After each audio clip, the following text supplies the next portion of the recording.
Vamos a estudiar el versículo 7, Mateo 5, 7. Dice este versículo: Bienaventurados los misericordiosos, porque ellos alcanzarán misericordia. Bien, como hemos comentado, en el contexto de este versículo 7, recordemos que antecede en un principio de este hermoso pasaje, le antecede un versículo clave, ¿sí?, en estas bienaventuranzas.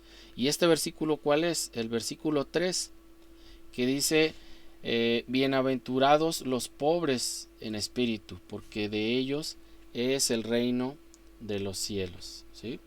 Y recordamos, hermanos, que Jesús está haciendo mención a las personas eh, pobres, pero con respecto a sus espíritus, o sea, aquellos que se han convencido de su pobreza espiritual, aquellos que han llegado a ser conscientes de su miseria y de su necesidad de Cristo, ¿sí?, que su orgullo, su autosuficiencia han sido quebrantados, han sido rotos, y con un corazón humilde, entonces claman a Dios por salvación, puesto que pues no esperan nada de sí mismos, no esperan nada de sí mismos, porque no hay en nosotros esa capacidad de ser salvos, de ser limpios, de ser perdonados.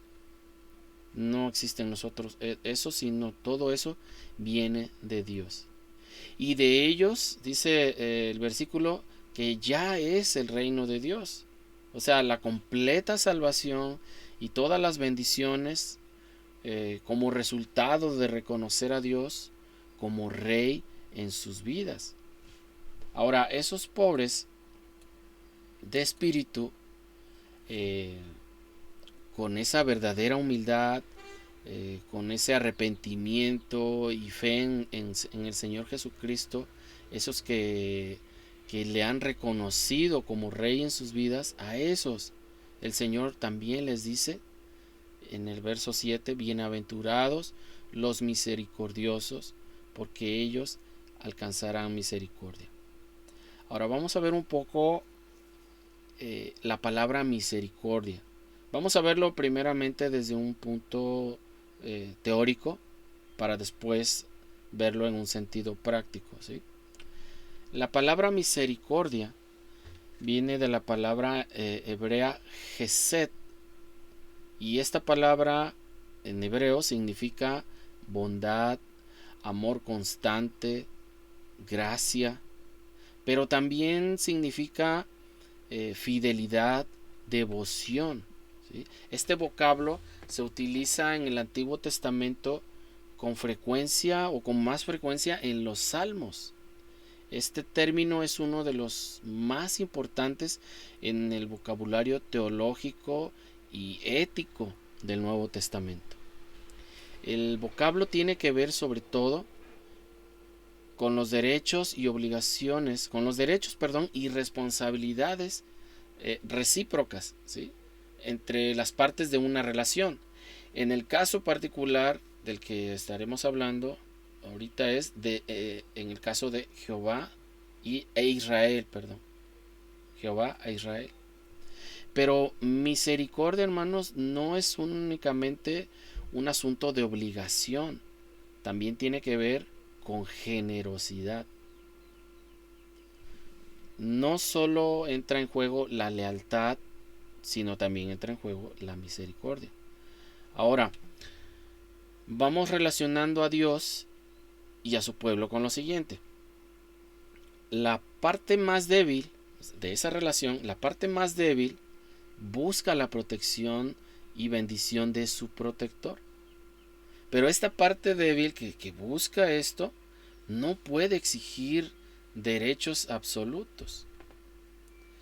En la actualidad, sí, a partir de ciertos años para acá hemos escuchado de corrientes, no sé cómo llamarles, ¿verdad? Aquellos grupos que en su oración emiten decretos y declaraciones, y en medio de todo eso incluso llegan a exigirle a Dios, ¿sí? Porque tú lo prometiste, yo te pido esto, pero no es un carácter humilde con el que se acercan a Dios. Y lo peor de todo es que lo enseñan, ¿sí? Esos líderes de esos grupos le enseñan a la gente, a aquellos que los siguen. Recordemos a los falsos maestros, ¿verdad? En los estudios pasados de otras epístolas. Estos falsos maestros enseñan a la gente incluso a decirle de esa manera a Dios: tú pídele porque Él te lo prometió, porque tú eres su hijo, etcétera. Entonces se envuelven en unas peticiones de exigencia de derechos. No es por ahí. Entonces, en eso consiste esto de que la parte más débil, en este caso el pueblo, busca protección y bendición de su protector, en este caso Dios, pero lo hace de una manera errónea, exigiendo, ¿sí? Ahora, en esta relación, la parte más fuerte permanece comprometida con cumplir su palabra, pero mantiene su libertad, sobre todo en relación de cómo va a llevar a cabo sus promesas, en este caso, nuestro Dios. La Biblia, hermanos, se refiere a menudo a personas que hacen, demuestran o guardan misericordia, pero en plural se entiende mejor el contenido concreto de este vocablo. Las misericordias, bondades y fidelidades de Dios son sus hechos específicos de redención en el cumplimiento de su promesa. Encontramos un ejemplo en Isaías 55:3, que dice: inclinad vuestro oído y venid a mí, oíd y vivirá vuestra alma, y haré con vosotros pacto eterno, las misericordias firmes a David. Ahora, ¿quiénes son sujetos de misericordia? Los sujetos de misericordia son Dios y los hombres, ¿sí? Cuando el hombre es sujeto de misericordia, el vocablo generalmente describe la bondad o la lealtad de una persona hacia otra. Por ejemplo, David, cuando habló a Mefiboset, que fue nieto de Saúl, en la escritura dice, en 2 de Samuel 9:7: no tengas temor, porque yo a la verdad haré contigo misericordia, por amor a Jonatán tu padre. Ahora, contadas veces, hermanos, contadas veces, los términos se refieren explícitamente al afecto o fidelidad del hombre hacia Dios. O sea, es contado. Pero hay un ejemplo que está claro, que el mismo Señor dice en Jeremías 2:2. Les comparto en la versión Palabra de Dios para Todos. Dice: ve y anuncia al pueblo de Jerusalén que esto dice el Señor. Yo recuerdo el fiel amor que me demostrabas cuando eras joven, el cariño que sentías por mí cuando eras mi esposa. Recuerdo que me seguías por el desierto en una tierra no cultivada. Es aquí en este caso donde se ve ese afecto o esa fidelidad que el pueblo mostraba hacia nuestro Dios. Ahora, como seres humanos, practicamos misericordia hacia familias, parientes, así también como amistades, a los patrones, a los sirvientes. A menudo se requiere misericordia también hacia los humildes y necesitados. También somos enseñados a practicar la misericordia a ellos. La Biblia distingue, hermanos, la Biblia distingue el término misericordia para resumir y caracterizar la vida de santidad interior y en respuesta al pacto. Por eso es que Oseas 6:6 declara que Dios desea misericordia, es decir, un amor constante. Que desea el Señor misericordia y no sacrificios. Es decir, lo que Él quiere son vidas transformadas, vidas de fidelidad, no solamente de culto, no está diciendo no quiero culto, sino que Él desea esa vida de amor constante, de una fidelidad constante a nuestro Dios. Y en términos parecidos, Miqueas 6:8 destaca la palabra misericordia en el resumen que el profeta hace de la ética bíblica. Dice: oh hombre, Él te ha declarado lo que es bueno, y qué pide Jehová de ti: solamente hacer justicia y amar misericordia y humillarte ante tu Dios. Sin embargo, hermanos, por detrás de estos casos del hombre como sujeto de misericordia, podemos encontrar que se encuentran todas las ocasiones cuando se habla de la misericordia de Dios. Y esta es una de las características más destacadas de nuestro Dios. Dios ofrece misericordia y amor constante a su pueblo tan necesitado de redención, tan necesitado de que sea redimido del pecado y liberado de sus enemigos, de sus tribulaciones, ¿sí? Y es en la persona de nuestro Dios que se nota más esta característica, esta misericordia. Vamos a estar repitiendo mucho esta palabra porque es el tema de hoy, ¿verdad? Del versículo. Una frase recurrente que describe la naturaleza de nuestro Dios es abundante, ¿sí? O sea, grande en misericordia. Vamos a ver qué dice Éxodo 34:6. Éxodo 34:6. Y pasando Jehová por delante de él, proclamó: Jehová, Jehová, fuerte, misericordioso y piadoso, tardo para la ira y grande en misericordia y verdad. Vemos aquí este versículo que habla acerca de esa abundante misericordia, o sea, grandiosa misericordia. El Salmo 103:8 dice, Salmo 103:8, misericordioso y clemente es Jehová, lento para la ira y grande en misericordia. La totalidad de la historia, de la relación de Dios con Israel en el pacto, puede resumirse, hermanos, en términos de misericordia.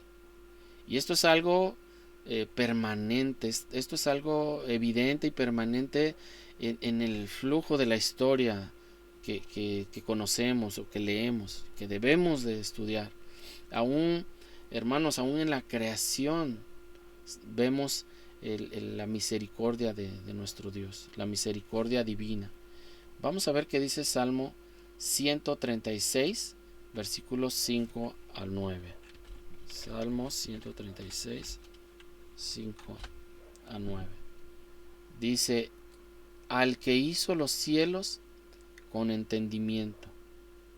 Y dice el versículo: porque para siempre es su misericordia. Al que extendió la tierra sobre las aguas, porque para siempre es su misericordia.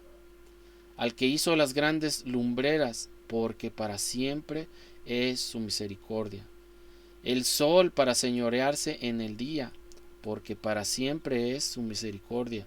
La luna y las estrellas para que señoreasen en la noche, porque para siempre es su misericordia. Entonces vemos incluso en la creación el resultado de la misericordia divina, el resultado de esa misericordia de nuestro Dios. Y notamos que es repetido Porque es importante que nos quede grabado, porque para siempre es su misericordia. Ahora podemos ver, podemos leer quizás, ¿verdad?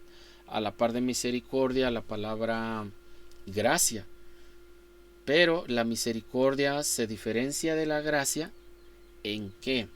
En que la gracia considera al hombre como culpable y actuando en favor de él a pesar de su absoluta falta de méritos. A pesar de que somos pecadores, a pesar de que no tenemos ningún mérito, la gracia viene a nosotros por parte de nuestro Dios. Y a diferencia de la misericordia en ella se destaca el carácter compasivo del amor de Dios. Y el énfasis de este aspecto de la actitud de Dios hacia el hombre tiene que ver con la condición de miseria, la condición de impotencia en la que se encuentra el ser humano. Gracias a nuestro Dios por su gracia, gracias y gloria a su nombre, ¿verdad? Por la misericordia. Ahora, hermanos, una vez comentada, ¿verdad? De una manera teórica, porque así suena, porque así es. Hemos tomado material de dos diccionarios. Ahora vamos a tratar de verlo de un modo práctico, en un sentido práctico. Misericordia, hermanos, es amor hacia quienes están en miseria y es también un espíritu perdonador hacia el pecador, hacia el que nos hace también algo. Y entonces esto abarca tanto sentimiento de bondad como un acto de bondad. Es decir, no solo queda en sentir esa misericordia, sino va más allá y debe llegar a actuarse en consecuencia. Y esto lo podemos ver claramente en la parábola del buen samaritano, allá en Lucas 10. Pero el ejemplo máximo, como sabemos, ¿verdad?, es nuestro Señor Jesucristo. Él es el misericordioso sumo sacerdote. Dice en Hebreos 2:17, por lo cual debía ser en todo semejante a sus hermanos, para venir a ser misericordioso y fiel sumo sacerdote en lo que a Dios se refiere. ¿Para qué? Para expiar los pecados del pueblo. Entonces ahí vemos las dos connotaciones de las palabras diferentes, ¿verdad? Gracia y misericordia.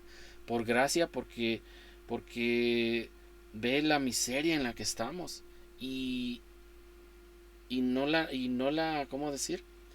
No tenemos no la merecemos, pero sin embargo, por esa palabra, por gracia, Él nos la otorga.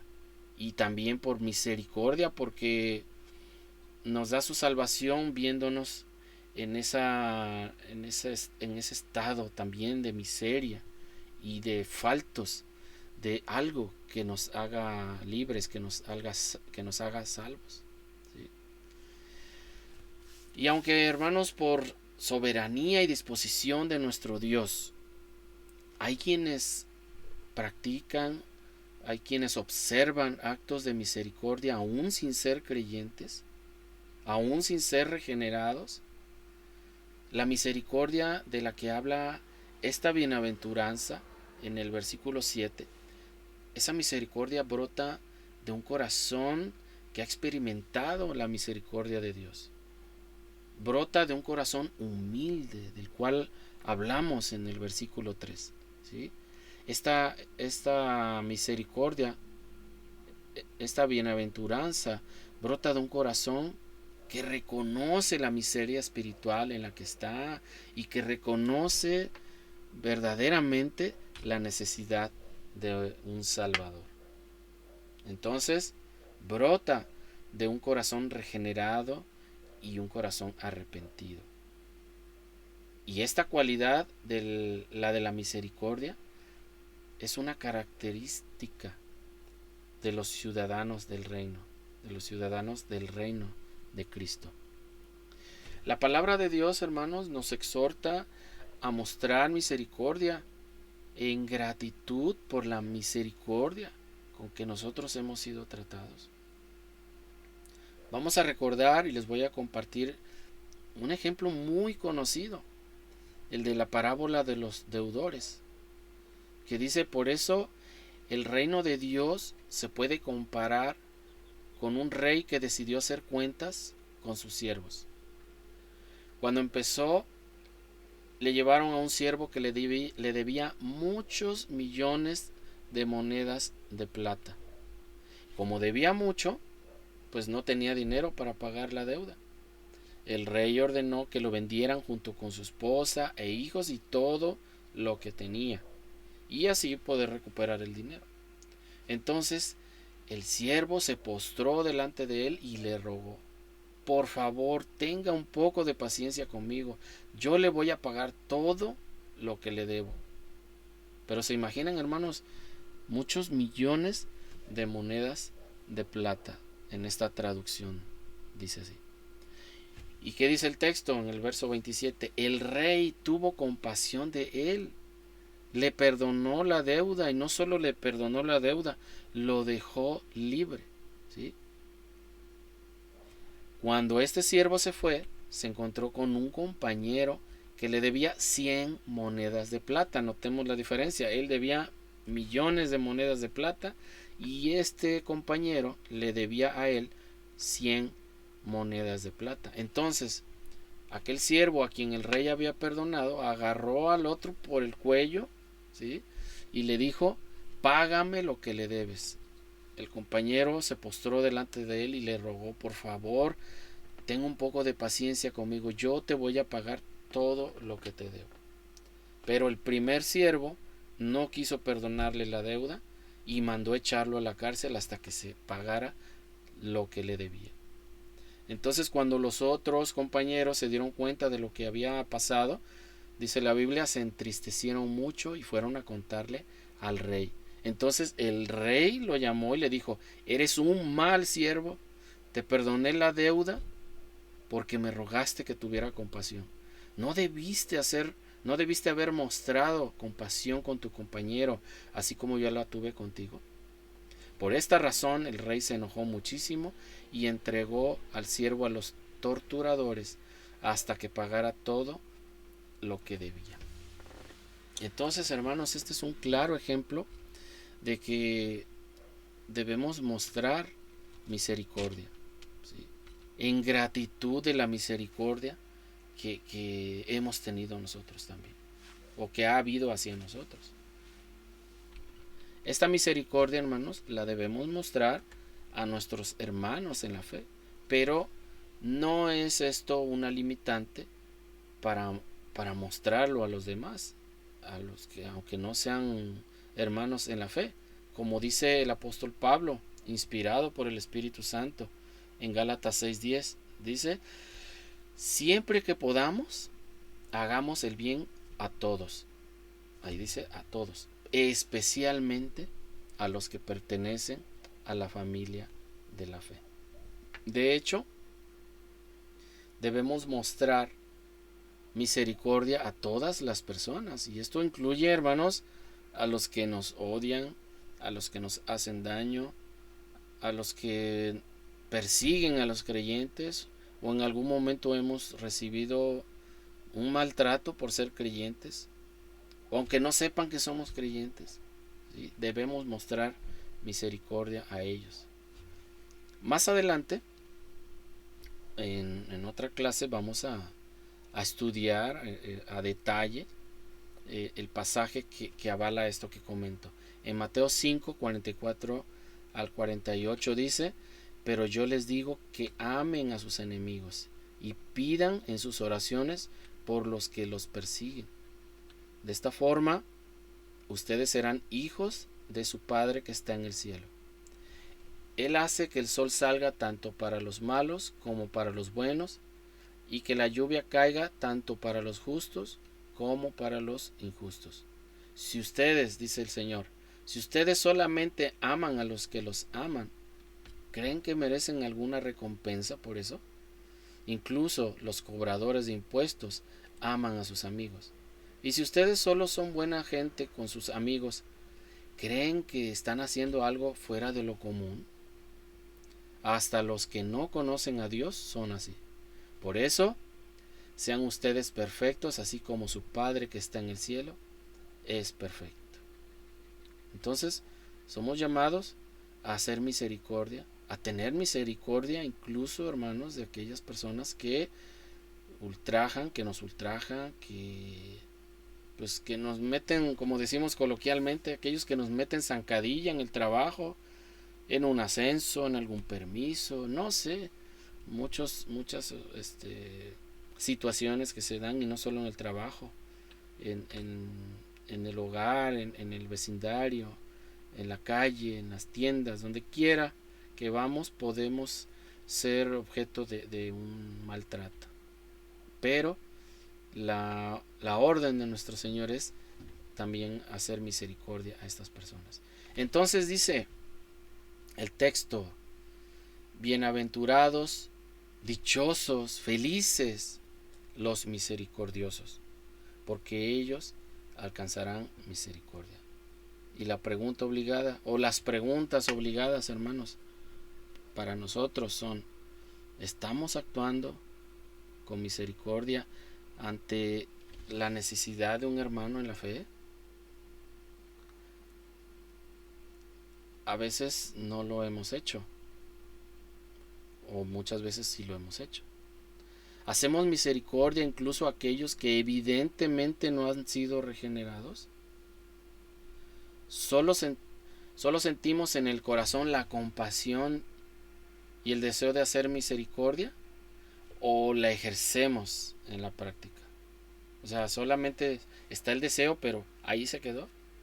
O obramos, o sea, damos el paso, ¿verdad? Para hacerla tangible para el necesitado. Mostramos misericordia en el acto de perdonar. Ahí también la mostramos, o la debemos demostrar. El Señor Jesucristo dice en Mateo 10:8: de gracia recibisteis, dad de gracia. ¿Lo estamos haciendo? O sea, nosotros fuimos perdonados por el Señor cuando no lo merecíamos, y nosotros por esa gracia, por esa misericordia que recibimos, debemos de hacerlo también por gracia.